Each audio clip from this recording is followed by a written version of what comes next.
to Polycube 1, and it should say Polycube History, and then it should give a list of subdivisions underneath it. Now this is where we start to build more complicated shapes. Say for example you don't want your character to be a perfect cube. You may want to put some, you know, a little bit of characterization into it. So if we have the subdivision height, width and depth there, and we can change those numbers to basically add more vertices into our shape. So if we, for example, we'll just use these, we'll put in 3. So we're going to make a basic cube with 9 sides on each side. Okay, 3 high, 3 long, 3 wide. Okay, that's good. Now we've got a cube that's got more play in it, we can start to alter each of these individual panels. So we can go back to going over the shape itself, holding down the right button on the mouse, and selecting, let's select, well, you pick faces, probably the easiest way. And if we pick middle face, we can then move it around, twist it, turn it, make it bigger, make it smaller. That's going okay for you.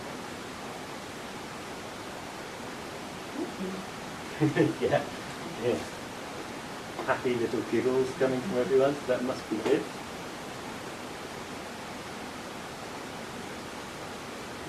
Okay. So, yeah, there we go. And we can gradually build up a shape just by using these simple methods into something really complicated, like an actual 3D character. Okay. The next thing, if everyone's done, are we to the right?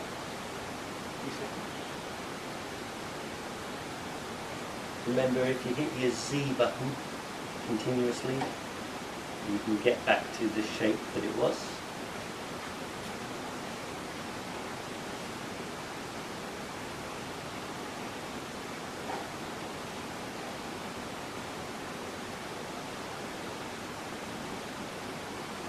Everyone ready?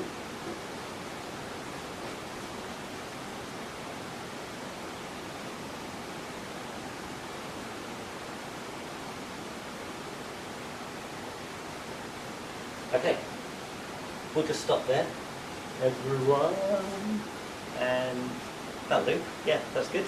I like that. And we'll right-click on the square again, and we'll make sure we pick Object. Object mode. Yeah, that's good. And we click on the shape again. So we're saying we don't want to select any sides, we don't want to select any edges, we don't want to select any corners, any vertices. And we'll go along to the very end of our list, of our menu, and there should be something called Lambert 1 there. Now Lambert 1 is the colour of our object. Everything in there is right.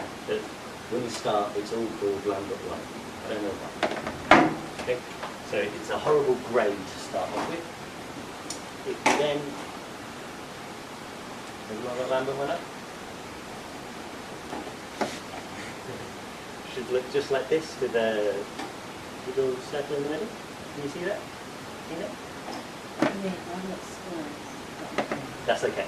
Okay, if we go back to the Lambert 1, I'll go back to the Lambert 1 as well. And we'll pause there. Good.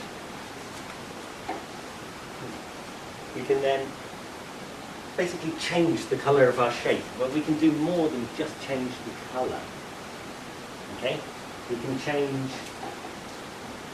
obviously, the colour, the intensity of the colour with this slider, the transparency, making it go invisible or not, make it look like glass, make it look like water, or even fire, and we've got the ambient colour, which is it's kind of like a secondary hue to the initial colour, and we've got a few others that go down here that we won't really bother with at the moment. They're more to do with if we're making something look metallic, or we're working with something that has a lot of in-depth grain to it, maybe like a bit of glass that has an oily sheen to it.